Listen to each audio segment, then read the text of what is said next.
Saraswati group દ્વારા ચાલતા આ વિડિયો શ્રેણીમાં હું બ્રિજેશ સાકરેચા આપ સૌનું હાર્દિક સ્વાગત કરું છું।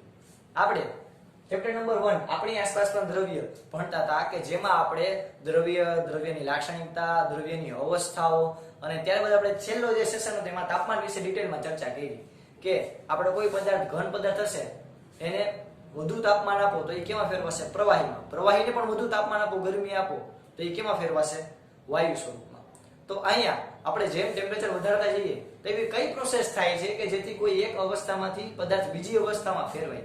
આપણે એનું કારણ જોયું કે તાપમાન વધારો એટલે એનું તળિયું ગરમ થાય એટલે કે જે ઘટકણો હોય છે એ ડિસ્કો કરવા માંડે એટલે કે કંપન કરવા માંડે, એની ગતિ ઉર્જામાં વધારો થાય કે જેથી એનું આકર્ષણ બળ વહી ઘટે એટલે કે બંધ તૂટે અને અસ્તવ્યસ્ત ગતિ કરવા માંડે કે જેથી કણો વચ્ચેનું અંતર વધે એટલે એ કેમાં આવશે? ઘનમાંથી પ્રવાહીમાં, અને પ્રવાહીમાંથી તમે સતત ગરમ કરી રાખો તો કેમાં ફેરવાય?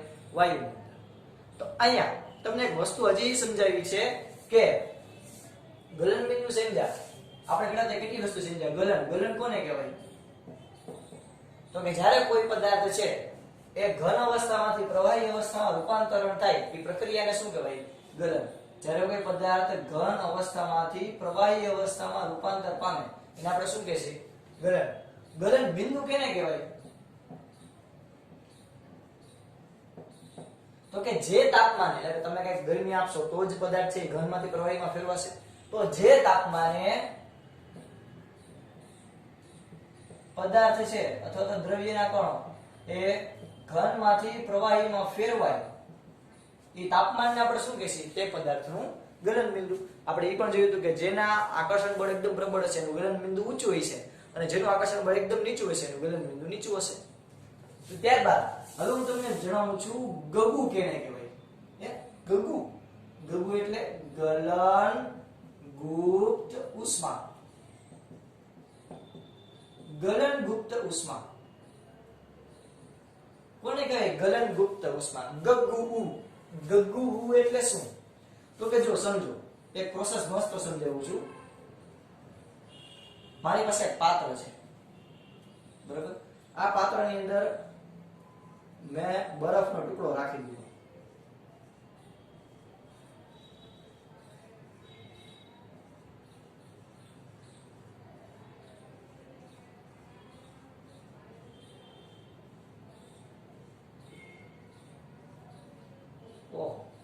હાલો બરફનો ટુકડો રાખી દીધો, હાલો આપણે આજ રાખી બરફનો ટુકડો।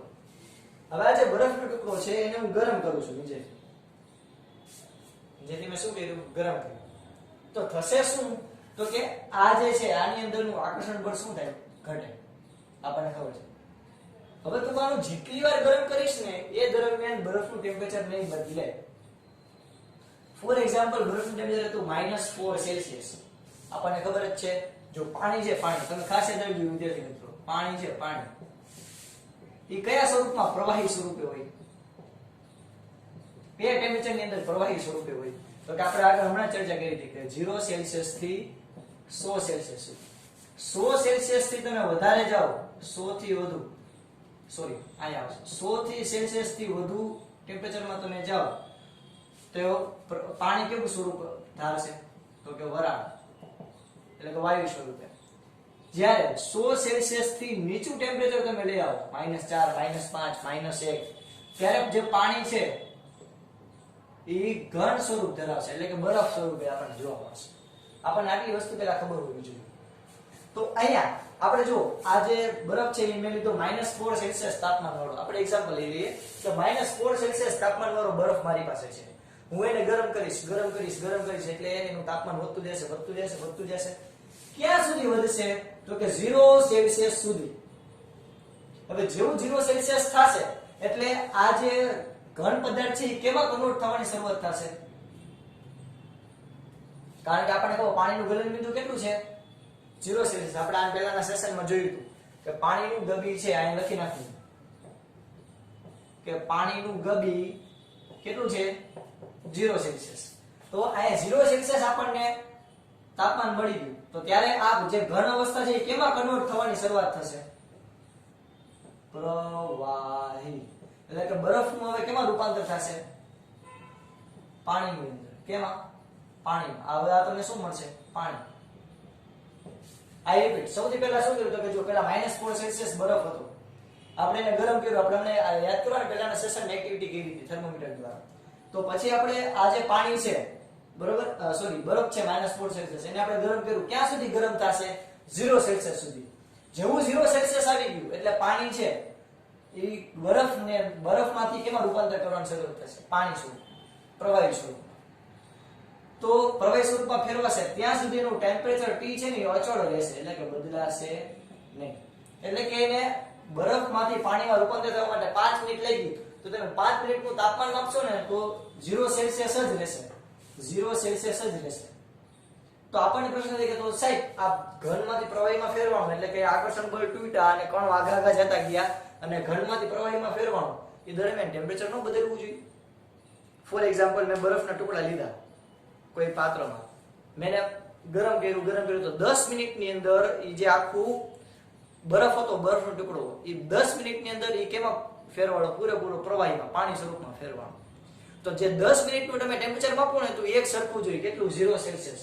તો આપણને પ્રશ્ન થાય કે તો સાહેબ એ 0 સેલ્સિયસ તાપમાન શું કામ આગળ ન વધ્યું? તમે 10 મિનિટ સતત કોઈ વસ્તુને ગરમ કરો તેનું ટેમ્પરેચર તો વધવું જોઈએ.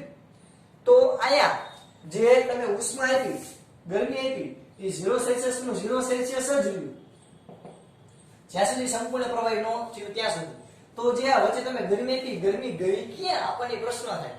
તો એ ગરમી ક્યાં ગઈ? તો કે ભાઈ ગરમી છે ને આ જે ઘટક કણો જે અંદર રહેલા દ્રવ્યના કણો એ એકદમ મજબૂત બંધથી જોડાયેલા હતા, તો એ બંધને તોડવા માટે તમારે કઈક ઉર્જા જોઈએ કે નહીં? તમે ઝાડવા કાપો હોય તમારે કઈક કુહાડીથી મારો, પણ એના માટે તમારી તો ઉર્જા હોવી જોઈએ ને. તમે કોઈ બંધ છે, કોઈ બંધ બાંધેલા છે, એને તમે તોડવો હોય તમારે કઈક તો ઉર્જા જોશે. તો એવી જ રીતે તમે અહીંયા કોઈ વસ્તુને ગરમ કરો તો ઉષ્મા ઉર્જા છે એ આ દ્રવ્યના કણોની અંદર મળે. એટલે આ ઉષ્મા ઉર્જા ક્યાં વપરાણી? તો કે આ અંદરના જે ઘટક કણો છે એના બંધ તોડવાની અંદર. તો બંધ તોડવા માટે વપરાણી. જ્યારે બધાય બંધ તૂટી જશે પછી જે ઉષ્મા છે એ કેમાં વપરાશે? તો કે તાપમાન વધારવાની અંદર. પછી તો કે જેવું 0 સેલ્સિયસ ની અંદર પૂરેપૂરું પાણી કન્વર્ટ થઈ ગયું, પછી પાણીનું ટેમ્પરેચર ધીરે ધીરે વધતું જશે. આ પેલા આટલું ક્લિયર છે. તો આપણે જે ઉષ્મા આપી હતી, ઉષ્મા ટેમ્પરેચર વધ્યું નહીં, પણ ક્યાં વપરાણી? તો કે આના બંધ તોડવામાં વપરાણી. એટલે ગુપ્ત રીતે વપરાય ગઈ, આપણને ખબર ન પડે. એટલે આપણે નામ છે ગલનગુપ્ત ઉષ્મા, ગગુ. ઓકે, ગલનગુપ્ત ઉષ્મા એટલે હજી એકવાર કોને કહેવાય? તો કે 1 કિલોગ્રામ પાણીને 1 કિલોગ્રામ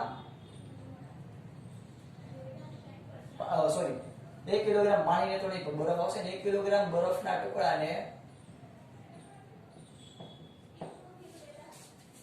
ગલન બિંદુ એટલે તો કે આપણા પાણીના કિસ્સામાં 0 સેલ્સિયસ, જ્યારે કોઈ પદાર્થનું ગલન બિંદુ અલગ અલગ હોય. ગલન બિંદુ એ ઘન પદાર્થમાંથી પ્રવાહી પદાર્થમાં ફેરવવા માટે તમારે વચ્ચે ઊર્જા આપવી પડી, તો જ બંધ તૂટ્યા, તો જ ઘનમાંથી કેમાં ફેરવવું? પ્રવાહીમાં. તો 1 કિલોગ્રામ બરફના ટુકડાને ગલન બિંદુ જેટલા તાપમાને, હજી સ્પેસિફિક કર્યું, ગલન બિંદુ જેટલા તાપમાને ઘનમાંથી પ્રવાહીમાં ફેરવવા માટે આપવી પડતી ઊર્જાને, એટલે કે આપવી પડતી જે ગરમી છે, આપવી પડતી ઊર્જા અથવા તો ઉષ્મા અથવા તો ગરમી, તમે જે કહેવી, આપવી પડતી ઉષ્માને શું કહેવાય? ગગુ. ગાંગુલી નહીં, ગગુ. ગગુ એટલે ગલનગુપ્ત ઉષ્મા. એટલે કે 1 કિલોગ્રામ બરફના ટુકડાને ગલન બિંદુએ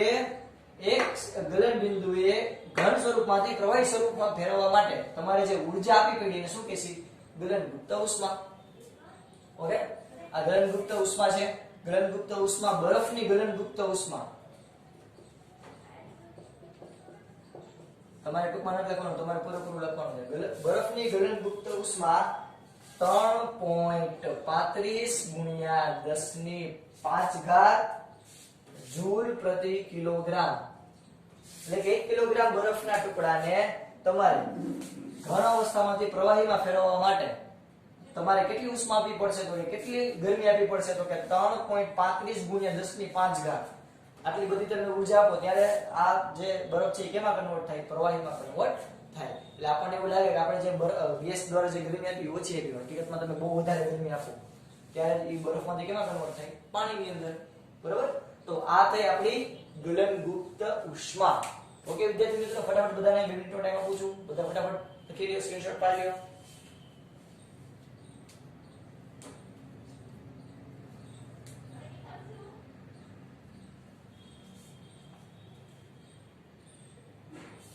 હવે જો સમજો, આયા જે કોઈ બરફનો ટુકડો હતો એને આપણે ઉષ્મા આપી, ગરમી આપી, ઊર્જા આપી, એટલે પછી પ્રવાહીમાં ફેરવાનો. તો જે પ્રવાહી અંદર પ્રવાહી પદાર્થ હશે, 0 સેલ્સિયસ વાળું જે પાણી હશે, એ 0 સેલ્સિયસ વાળા બરફના ટુકડા કરતા વધુ ઊર્જા ધરાવતો હશે. શું કામ વધુ ઊર્જા ધરાવતો હશે? તો કે જો એને આટલી ઉષ્મા શોષી તો જ પ્રવાહીમાં, ઘનમાંથી કેમાં ફેરવાનો? પ્રવાહીમાં. એટલે 0 સેલ્સિયસ વાળું જે પાણી છે એ વધુ ઊર્જા ધરાવતો હશે. બરોબર? આ એક ખાસ નોંધ યાદ રાખી લેજો. ચાલો ફટાફટ બધા લખી દો.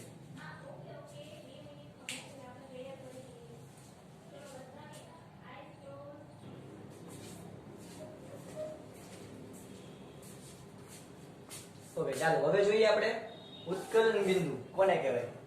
એની પહેલા હું સમજાવું તમને ઉત્કલન કોને કહેવાય. આપણે ગલન સમજા. ગલન એટલે શું? તો કે જ્યારે દ્રવ્યની ઘનમાંથી પ્રવાહી અવસ્થામાં રૂપાંતર થવાની ઘટનાને કહેવાય ગલન. લગન નહીં, ગલન. જ્યારે ઉત્કલન એટલે શું? તો કે દ્રવ્યની પ્રવાહીમાંથી વાયુમાં રૂપાંતર થવાની ઘટનાને શું કહેવાય? ઉત્કલન. તો ઉત્કલન બિંદુ એટલે શું? તો કે જે તાપમાને અને વાતાવરણ દબાણે પ્રવાહી ઉકળવા લાગે, એટલે કે પ્રવાહીમાંથી વાયુ સ્વરૂપમાં રૂપાંતર થાય, એ ટેમ્પરેચર એટલે કે તાપમાનને શું કહેવાય? તે પદાર્થનું ઉત્કલન બિંદુ. સેમ ટુ સેમ ગલન બિંદુ છે, પણ ગલન બિંદુમાં ઘનથી પ્રવાહી હતું, આમાં શું હશે? પ્રવાહીથી વાયુ. બરોબર? હવે એટલે શું? તો કે જો તમે ટેમ્પરેચર આપો પ્રવાહીમાં, બે આપણે પાણી જે છે છેલ્લે આપણે પ્રવાહીમાં રાખ્યું. હવે તો હજી જે પાણી છે, જે પ્રવાહી સ્વરૂપમાં જે પાણી છે એને તપેલીમાં ભરી, આપણે શિયાળામાં ખબર છે કે ગરમ પાણી કરીએ નાહવા માટે, તો એ રાખી અને એને આપણે ગરમ કરશી ગેસ દ્વારા. તો ગરમ કરશી તો જોજો પછી વરાળ સ્વરૂપમાં રૂપાંતર થશે. તો પાણીનું ડાયરેક્ટ કેમાં રૂપાંતર થયું? વરાળમાં. એટલે આપણે એને શું કહેવાય? તો ઉત્કલન થયું કહેવાય. એટલે કે દ્રવ્યનું પ્રવાહીમાંથી કેમાં રૂપાંતર થયું? વાયુમાં. એ ઘટનાને કહેવાય ઉત્કલન. હવે તમે ગેસ દ્વારા સતત એને આપતા જાવ ગરમી, તો જો પાણી ધીરે ધીરે તમે જોયું હશે કે આખી તપેલી પાણીની ભરેલી હોય, પણ તમે અતિશય વધારે વાર ગરમ રાખો ને તો અડધી પાણીની તપેલી થઈ જાય. શું કામ? કારણ કે પાણીનું કેમાં રૂપાંતર થયું? વાયુમાં. જો તમે તપેલી ખુલ્લી રાખો તો હજી તમે સતત ટેમ્પરેચર આપો તો બધું પાણી ઉડીને કેમ વયું જાય? વરાળ સ્વરૂપે. તો પૂરેપૂરા જે તાપમાને એ એક પર્ટિક્યુલર ટેમ્પરેચરે અને એક વાતાવરણ દબાણે પ્રવાહી ઉકળવા લાગે, એટલે કે પ્રવાહીનું વાયુમાં સંપૂર્ણ રૂપાંતર થઈ જાય, તે તાપમાનને શું કહેવાય? તેનું ઉત્કલન બિંદુ. પાણી માટે ઉત્કલન બિંદુ કેટલું છે? 100 સેલ્સિયસ.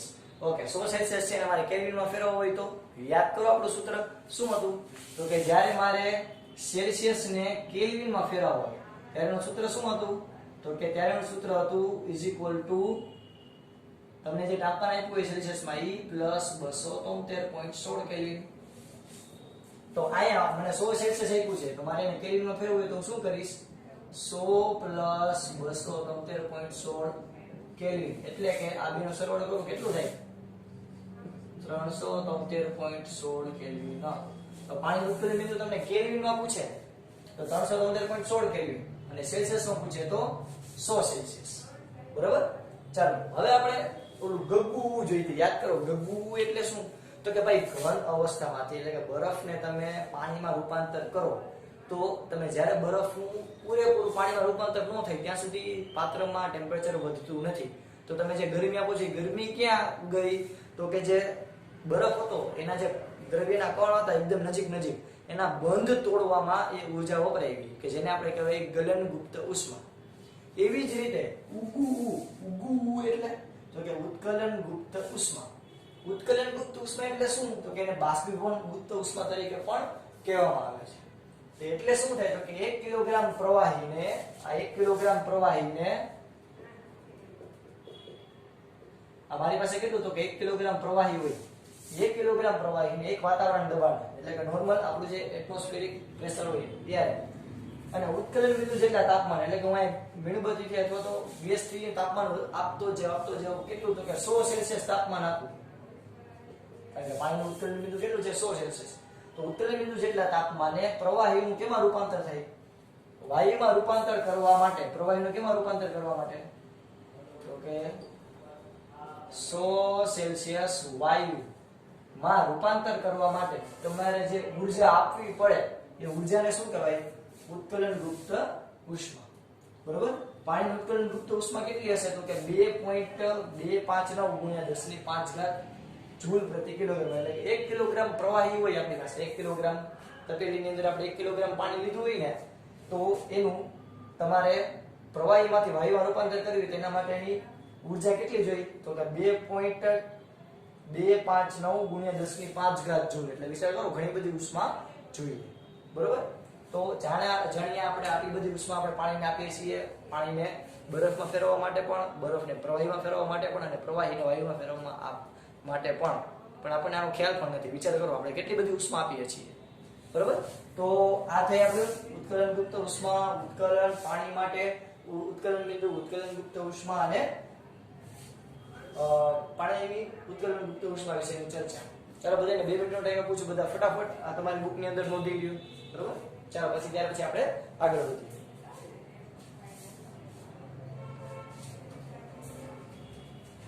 સારું, ચાલો હવે તો કે અહીંયા આપણને એટલી ખબર પડી ગઈ કે મારે ગલન ગુપ્ત ઉષ્મા, ઉત્કલન ગુપ્ત ઉષ્મા, સિમ્પલ બધું. આ બધા માયાજળ કઈ છે? તો કે સિમ્પલ. મારે કોઈ બરફનો ટુકડો હોય એટલે કે ઘન અવસ્થામાંથી મારે કોઈને ઓગાળી અને પ્રવાહી કરવું હોય તો ઈ ઘટનાને હું કહીશ ગલન, અને પ્રવાહીમાંથી મારે વાયુમાં ફેરવવું હોય તો હું ઈ ઘટનાને શું કહીશ? હું ઈ અવસ્થાને કહીશ, યાદ કરો ઉત્કલન. યાર રેડી? ચાલો હવે આપણે આગળ વધીએ. એક આપણે નાની એવી આકૃતિ દોરીએ કે જેથી આપણને ખ્યાલ આવે કે આપણે કેટલું ભણી ગયા. જો અહીંયા છે બરફ, અહીંયા છે પાણી, અને અહીંયા છે વરાળ. તમે એમ લખી શકો અહીંયા ઘન અવસ્થા, પ્રવાહી અવસ્થા અને વાયુ અવસ્થા. શું લખી શકો? ઘન અવસ્થા, પ્રવાહી અવસ્થા અને વાયુ અવસ્થા. હવે આની અંદર તમે જ્યારે ઘન અવસ્થા હશે બરફ, એને તમે ગરમી આપશો તો એ કેમાં ફેરવાશે? પાણીમાં. હજી પાણીને ગરમ કરશો તો એ કેમાં ફેરવાશે? વાયુમાં. એના કરતા ઉલટું, વાયુને તમે પ્રવાહીની અંદર ફેરવો તો વાયુને તમે પ્રવાહીની અંદર ફેરવો. વાયુને પ્રવાહીની અંદર ફેરવવા માટે તમારે શું કરવું પડે? એને ઠંડુ પાડવું પડે. એના કરતા ઉલટું, પ્રવાહીને પણ તમારે પ્રવાહી એટલે કે પાણી હોય ને તમારે બરફ બનાવવો હોય તો તમે શું કરશો? ફ્રીજમાં મૂકશો. ફ્રીજ શું કામ કરશે? કે પાણીને ઠંડુ કરવાની. આટલું ક્લિયર? તો તમારે આમ જવું હોય તો તમારે બધી વસ્તુને ગરમ કરવી પડશે. એટલે કે ઘનમાંથી પ્રવાહી અને પ્રવાહીમાંથી વાયુ માં લેવું હોય તો તમારી વસ્તુને ગરમ કરવી પડશે. અને જો ઊંધું જવું હોય એટલે કે વાયુમાંથી પ્રવાહી અને પ્રવાહીમાંથી બરફ મેળવવો તો તમારે કોઈ વસ્તુને ઠંડી કરવી પડશે. આટલું ક્લિયર? ચાલો હવે હું એમ કહું તો કે મારે ડાયરેક્ટ ઘન અવસ્થામાંથી કોઈને વાયુ સ્વરૂપમાં ફેરવવું હોય તો ઘનમાંથી મારે ડાયરેક્ટ કેમાં ફેરવવું છે? વાયુ સ્વરૂપમાં. ઘનમાંથી ડાયરેક્ટ વાયુ સ્વરૂપમાં. તો એને કહેવાય ઉર્ધ્વપાતન. શું કહેવાય? ઉર્ધ્વપાતન. જેમ કે કપૂરની ગોળી, તમે કપૂરની ગોળી આમ હાથમાં રાખજો, થોડીક સમય પછી ઉડી જશે. આપણે કે કપૂર ઉડી ગયું. ઓકે, બીજું ઉદાહરણ આવું તમે વિચારો, ઉર્ધ્વપાતન ક્યારે થાય? તો કે પેટ્રોલ, જોજો તો આપણે પેટ્રોલ છે એ ઉડી જાય થોડીક વાર. આ સિવાય અત્તર તમે લગાડો કોઈ વસ્તુ ઉપર, માની લો કે અહીં હું અત્તર લગાડું તો થોડીક વાર પછી જે લિક્વિડ હશે એ હવામાં ઉડી જશે અને સુગંધ આપશે.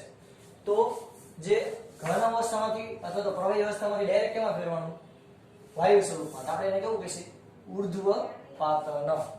જ્યારે વાયુમાંથી ઘન અવસ્થાની અંદર આવે, વાયુમાંથી ઘન અવસ્થાની અંદર આવે એને પણ કઈ કહી શકાય કે જે આપણે હમણાં આગળ ચર્ચા કરી.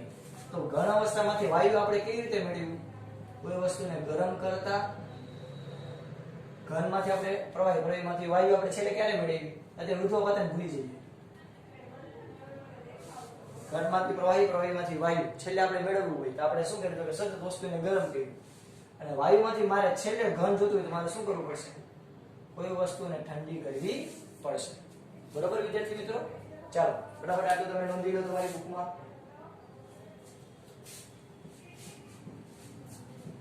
હવે તો કે હવે આપણે ચર્ચા કરીએ દબાણ. કોને કહેવાય દબાણ? તો ઓલરેડી તમે ભણી જ ગયા છો નાના ધોરણની અંદર. દબાણ એટલે શું? તો કે વાયુને પોતાનું કંઈક દબાણ હોય. દબાણ એટલે તો કે વાયુને જે પાત્રમાં ભરવામાં આવે, વાયુ હોય ફોર એક્ઝામ્પલ આ પાત્ર છે એમાં અહીંયા વાયુ છે, એને જે પાત્રમાં ભરવામાં આવે એનું કદ મોટું હોવાને લીધે ઈ જે દિવાળી છે ને એમાં સતત બળ લગાડતું હશે કે મારે બહાર જવું છે, મારે બહાર જવું છે.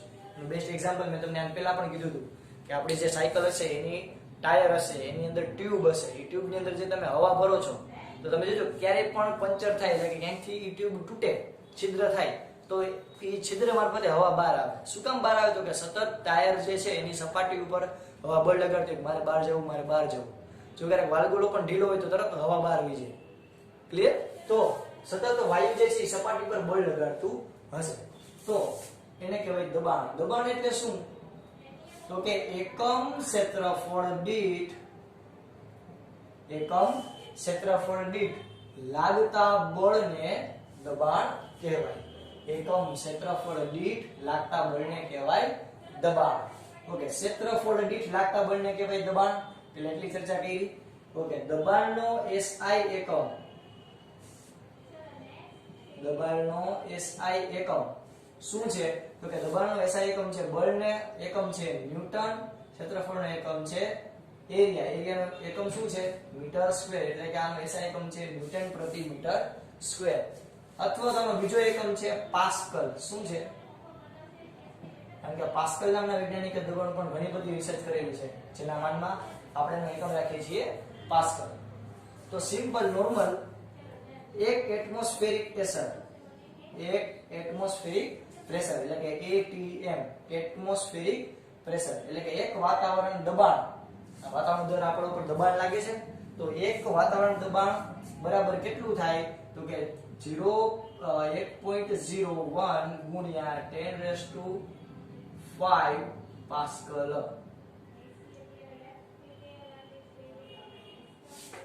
સિમ્પલ બધા દાખલામાં 10⁵ પણ લેવામાં, કારણ કે ગુણ્યા 0 એટલે એને કઈ વેલ્યુ યોગ્ય કહેવાય ને કે ગણવામાં આવતી નથી. સિમ્પલ આપણે યાદ રાખીશું કે 1 atm પ્રેશર એટલે કે એક વાતાવરણ દબાણ બરાબર કેટલું થાય? તો કે 10⁵ પાસ્કલ. બરાબર? 10⁵ પાસ્કલ એટલે તો કે 1 atm બરાબર 1 2 3 4 ને 5 પાસ્કલ. તો વિચાર કરો કે વાયુઓ દ્વારા જે આપણી આસપાસ જેટલા વાયુઓ છે ને આપણા કોઈ હગા નથી થતા, એ જે વાયુઓ છે એના દ્વારા આપણા ઉપર કેટલું બધું બળ લાગે છે, કેટલું બધું દબાણ લાગે છે. આ તો શરીરની અંદરથી પણ જે લોહી છે ને, તમે જોજો ક્યારેક કોઈ તમે શરીર છે મીન્સ કે આપણું જે શરીર છે એમાં તમે ક્યારેક જોજો ચીરો કે લોહી પડશે, ક્યાંકથી તૂટશે, ચામડી ક્યાંકથી તૂટશે અને લોહી નીકળશે તો તમે જોજો લોહીની ડાયરેક્ટ ફુવારા થશે તો ફટાફટ લોહી બહાર નીકળશે. તમે ક્યારેક ભગવાન નો કરે એવો કોઈ દિવસ આવતો તો ક્યારેક તમે પિક્ચરમાં કેમાં જોયું હોય કે કોઈનું ગળું કપાય તો એમાંથી પિચકારી નીકળે લોહી. શું કામ? કારણ કે આપણી અંદર જે લોહી છે એટલું બધું આપણા શરીર ઉપર દબાણ લગાડે છે કે એની કલ્પના પણ તમે ન કરી શકો. તો લોહી દ્વારા લાગતું દબાણ કેટલું છે ખબર આપણા શરીર ઉપર? ઓ બાપા, આટલું બધું દબાણ લોહી દ્વારા આપણા ચામડી ઉપર લાગે. પણ સામે આ વાતાવરણ જે છે એના દ્વારા પણ આપણા ઉપર લાગતું દબાણ કેટલું છે? એટલું જ છે. એટલે આપણને આ અસર નથી થતી. એટલે કે અહીંયાથી પણ એટલું બળ આવે અને આપણી ચામડી જે લોહી છે એને લોહી પણ ચામડીને એટલું બળ આપે કે જેથી આપણી ચામડી છે એને કંઈ થતું નથી. એટલે આપણને કાંઈ નથી થતું. હકીકતમાં તમે જોજો, તમે સ્પેસ સૂટ વગર તમે કોઈ જેવું જોયું અવકાશ યાત્રી સ્પેસ માટે મારતા હોય સ્પેસ સૂટ વગર? ના. શું કામ? કારણ કે તમે જેવા સ્પેસની અંદર એટલે અવકાશમાં જાઓ, અંતરિક્ષમાં, તો તમે જેવા બહાર જાઓ ને તો ત્યાં તો વાતાવરણ દબાણ છે જ નહીં, તો ડાયરેક્ટ લોહી ક્યાં આવશે? ચામડી ચીરીને બહાર. એટલે કે તમે બૂમની જેમ ફૂટી જાઓ જો તમે અંતરિક્ષમાં સ્પેસ સૂટ વગર જાઓ તો વિચાર કરો કેટલું ભયાનક લાગે. તો આપણે કુદરતને ધન્યવાદ દેવા પડે. કુદરતને કહું છું, કુદરતને ધન્યવાદ દેવા પડે કે જેટલું પ્રેશર એને કેવું સેટ કર્યું. વિચાર કરો પ્રકૃતિએ કે જેટલું પ્રેશર આપણને આ બધા વાયુઓ દે છે એટલું જ સામે આપણું લોહી એને દે છે. જેમાં થોડીક પણ વધઘટ હોત ને તો આપણને ઘણી બધી તકલીફ થાત. ફોર એક્ઝામ્પલ જો તમને એક ઉદાહરણ કહું, આપણે પહાડ ચડીએ ત્યારે બહુ ઊંચે માઉન્ટ એવરેસ્ટ કે ત્યાં જઈ તમને એવો ખ્યાલ હશે, ઘણા તમે એવી બાયોગ્રાફી કેવું જોયું છે કે જેમ ઉપર ચડતા જઈએ ને એમ શ્વાસની તકલીફ થતી જાય અથવા તો લોહી નીકળવા માંડે. શું કામ? કારણ કે તમે જેમ ઉપર જાઓ તો એમ વાતાવરણનું દબાણ ઘટતું જાય. તો વાતાવરણનું દબાણ ઘટે એટલે લોહી છે એનો પ્રભાવ ચાલુ કરે, લોહી સતત ચામડીને બળાવે કે જેથી અમુક જગ્યાએથી લોહી નીકળવા માંડે, જેમ કે નાકમાંથી લોહી નીકળવા માંડે. કારણ કે લોહીને તો બહાર જવું હોય, વિચાર કરો.